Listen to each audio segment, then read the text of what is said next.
Good morning, Bucknutters. Welcome to the Bucknuts Morning 5 here on Friday, November 18th, 2022. I am Dave Biddle. I'm very happy joined by Jonah Booker for his usual Friday visit. A lot to get into. Let's start with Maryland tomorrow. Buckeyes favored by 27 and a half. Any concerns about looking ahead to the game? I know I'm looking ahead to the game, but we're allowed to do that as media and fans. The coaches and players need to stay focused on Maryland. What are your thoughts on the game tomorrow, JBook? For us, that's all I've been thinking about. I've been thinking about Michigan game for the last 4 or 5 weeks. But when it comes to Maryland, just get in there, Dave. At the end of the day, get in there, get out healthy, no injuries. Just make sure that you guys are handling your business. That's the main thing with this Maryland team. Is number one, win the game. Number two, stay healthy. So if you get up big, get those starters out of there. I don't care about how you look or covering the spread. Tunnel vision needs to be for Michigan. Just get out of here with Maryland for a win. Let's look ahead to Michigan. All right, so the Buckeyes are favored by 7. That's the early line against Michigan 8 days from now. Yep. We'll see about the weather. I mean, right now the latest I saw is going to be like a high of 42 in Columbus, and there was a chance of some like showers, but I think that's now they're saying like 30% maybe. But we're 8 days away, so you can pretty much throw that out. But it looks like it's not going to be that cold, so that's good. Buckeyes favored by 7. That's the early line. What do you think? I'm feeling confident, Dave. I mean, in middle of the season, you were looking at Michigan and you're like, I don't know, man, this is going to be a battle. But as we get closer to the game, I'm feeling more and more confident that Ohio State is going to handle business. I just think this Michigan team is too one-dimensional, Dave. I was listening to their press conference this week. Their offensive coordinator, when asked by the Michigan media, was asked, "Hey, what about your balance?" And they basically flat out said, "We don't care about throwing the football. We're so good at running the ball that if we're getting 5, 6 yards a carry, why should we abandon that?" And I just think that type of mind frame is good for the Big Ten.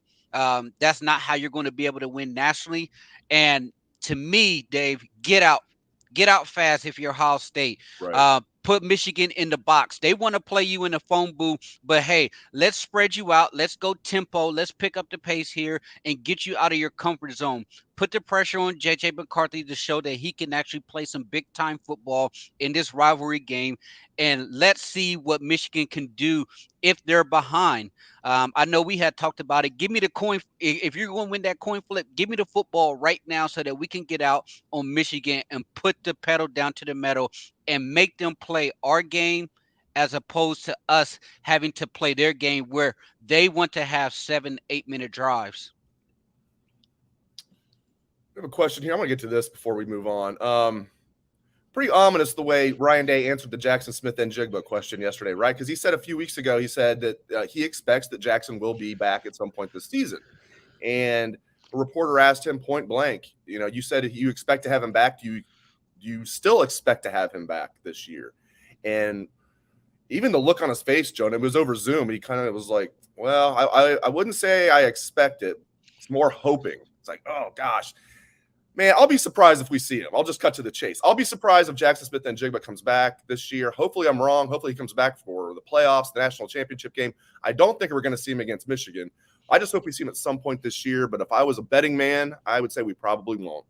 This is how I know we're not going to see him against Michigan. And this is just my opinion, Dave. Nobody has said anything. But if you were going to see Jackson against Michigan, he should be practicing now lightly. He should be starting to build to get those legs underneath him so that once Michigan game comes around, he's ready to go. You just can't turn on the switch come Monday and say, "Hey, get ready to play Michigan." With the intensity of that rivalry, what it's going to require to make sure that you're not going to re-injure it, you just can't flip that switch on 5 days before the game. I can see right now he's building, building, building, not playing against Maryland because we don't want to risk it, but you're building your momentum, you're building your legs back up, and then once next week you can really start loosening the chains up, and you're not seeing that. So that to me tells me that the chances that he plays against Michigan are extremely slim. Now you can have a Waddle situation like you had in Alabama, to where if Ohio State beats Michigan, makes the playoffs, goes to the national championship, and they have that long layoff, you could have a situation then to where JSN may make a return, because the time between, where his last injury in Toledo until what, 10 weeks, Dave, 12 weeks. If you're counting the playoffs, that should be ample enough time to potentially come back. He played against Iowa a little bit too, didn't he? Yeah, he played a little bit Oh against yeah, yeah. Iowa. It was Iowa. He played a few snaps and boom, it was re-injured. That's when you could just tell the way he reacted. His head was down, and it was just like, that's the second time he re-injured it. Third time overall, it was just like, that's when it hit me. I was like, man, I'll be shocked if we see him again. Again, I hope I'm wrong. Yeah. All right, let's get into running back recruiting. Mark Fletcher decommitted. It's the old, if when you have a commitment from a Florida kid, that just means you're in the lead, as the great Urban Meyer said. That you don't have a true commitment till they sign on the dotted line. That just means you're the leader. Well, they're not the leader anymore. Mark Fletcher has decommitted from Ohio State. I don't think he's going to recommit. But the Buckeyes have offered Jamarion Wilcox, offered him yesterday. He looks like a really good prospect. They're back in on Reuben Owens. That might be a little bit of a long shot, but they're giving him a shot. Number one running back in the country. Also an Ohio kid who's only a 3-star at Winton Woods, Trey Cornist. Last time they got a Winton Woods kid that was kind of a fallback option, worked out pretty well with Mayan Williams. But let's start with Jamarion Wilcox. That's the one I'm hoping they land. I think you are as well. Yeah, it's this has been a name that's been around the recruiting circle for a couple weeks now, Dave. And from all indication, Ohio State, they have been in contact with Wilcox for several months now. The only issue, they didn't want to upset Mark Fletcher, because Mark Fletcher was wanting to be the premier back in the class. And so they didn't want to rattle that cage with them heavily pursuing Wilcox out of Georgia. Now that he's out of the fold, it took Tony Alford and Ohio State less than a day to go ahead and send out that offer. So this is a kid that they were eyeballing going into the season.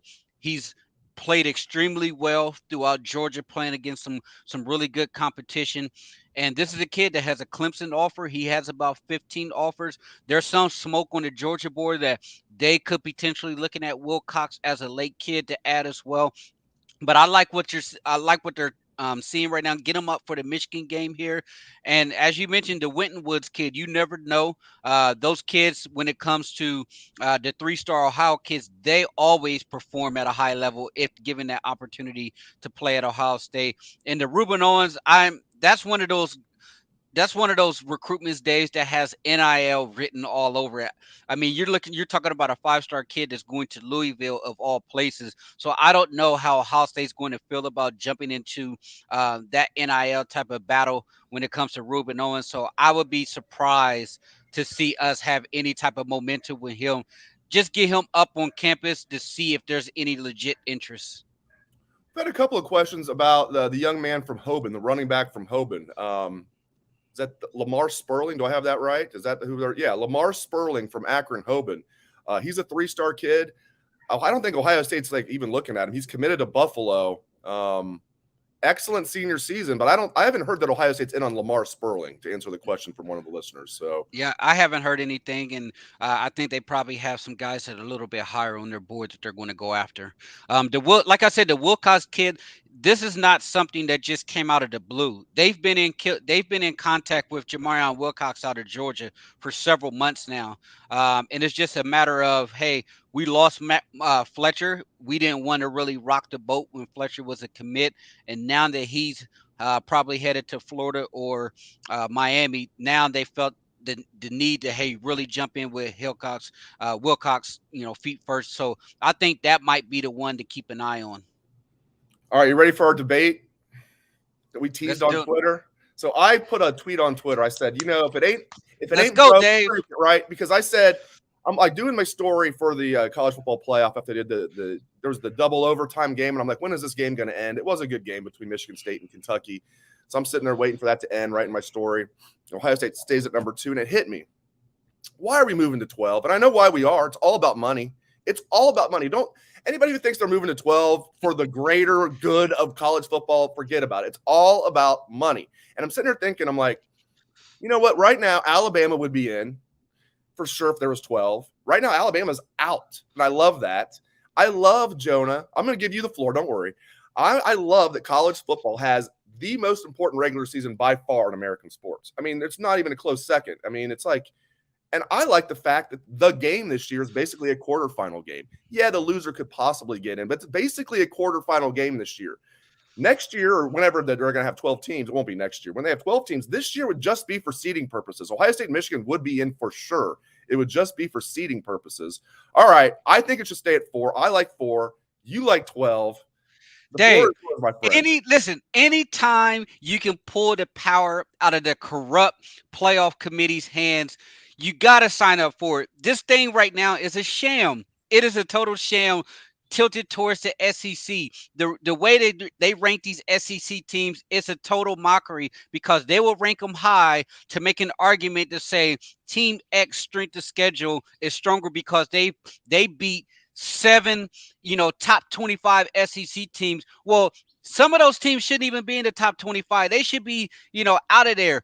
When you have the 12-team playoffs, Dave, now you're talking about at any given Saturday, somebody can be upset. I mean, this year, the top 12 is absolutely loaded. Like, you look at North Carolina, who's a 9-1 team sitting at 13. They have an opportunity to jump in there. If a 11-1 North Carolina team wins the ACC, but gets left out of the playoffs, you can't tell me that a hot quarterback like Drake May playing against TCU, playing against Tennessee, playing against LSU can't come up with an upset. The other thing that I would say too, Dave, though, is more football is always good football in my mind. That's where I can lose the debate, I think, because like part of me is like, come on, man, what are you arguing? You're arguing against more football, but it's just right. I like it the way it is, though. But Dave, that is so tilted towards the SEC. Like right now, we're talking about could Michigan and Ohio State get into the playoffs? If this was the SEC, there would be zero argument, regardless of what happened in the game. There shouldn't be any type of discussion about if both teams are going to get in if it was the SEC. Right now, that Tennessee, this is my question, Dave. Why wasn't the Tennessee and Georgia game a de facto elimination game when Michigan and Ohio State has to be a elimination game? It should be. But it's not.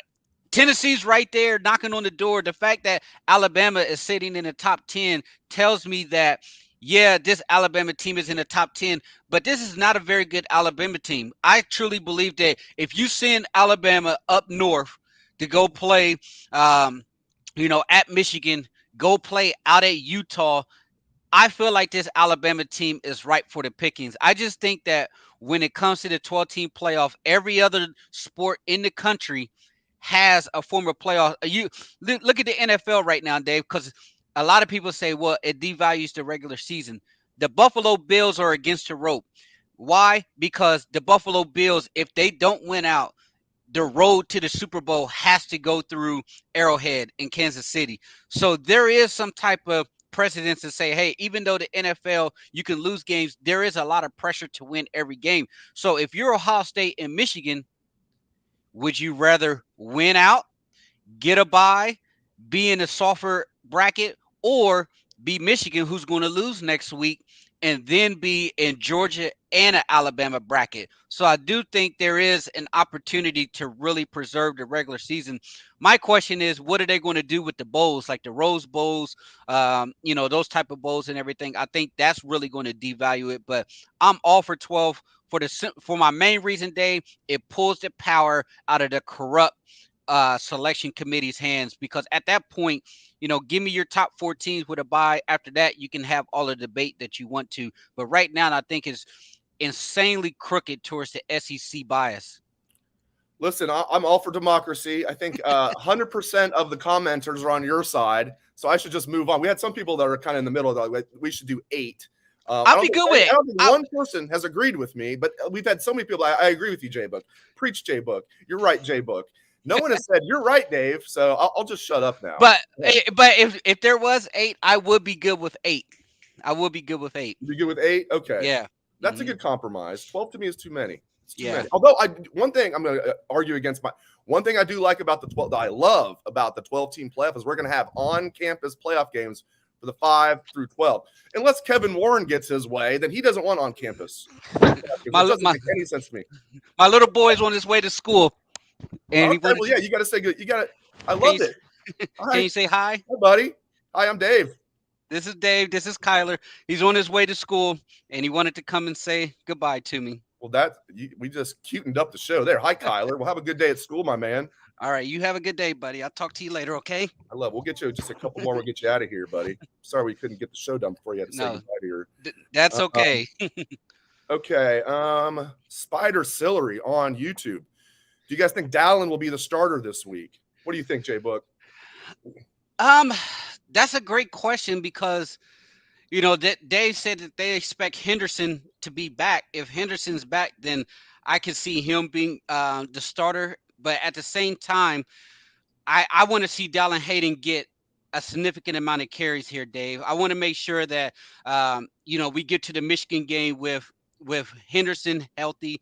I don't think Mayon's going to play this week, so let's go ahead, get Henderson some touches, get his legs back. But at the same time, I would like to see Dallin Hayden get about 20 carries here. Can we get some Xavier Johnson touches, Dave? I mean, he looks phenomenal out there running the football. He's the X factor out there. Give Xavier Johnson, 8 to 9 carries. I think we should see Chop tomorrow as well. Not Chop. Excuse. I'll bet the whole Chop out. Chop.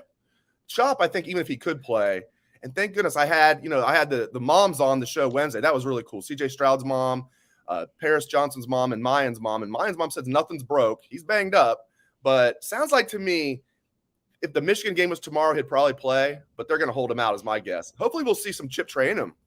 I would love to see one time all year.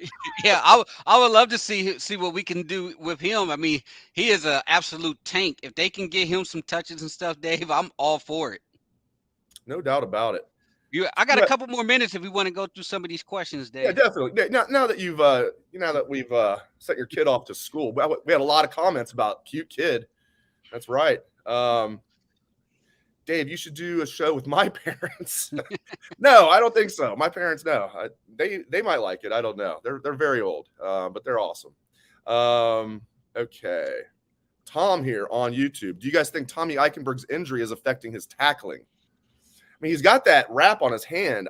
I don't know. I mean, Jim Knowles talked about it a little bit. You do have to go lower and wrap, kind of that more rugby style tackling. So I'm sure it's not helping, but I love the way Tommy's playing overall. Yeah, I'm sure for him it probably feels uncomfortable to have that wrap on his hand. But the good news about Tommy is he's where he needs to be. As long as he's there making contact, it gives the other players an opportunity to rally to the ball carrier. So I'm not worried about Tommy. I'm sure that he would love to have full mobility with his limbs and everything like that. But as long as he's where he needs to be, that's the most important thing. The cavalry can come and help bring down the ball carrier if he needs a little bit more help. Question from Sue. Loyal listener Sue. I hope you feel Sue's under the weather today. Hope you feel better, Sue. She still is tuning into the show though. Awesome. And asking questions. When was the last time you saw JSN in pads at practice or even at a game on the sidelines?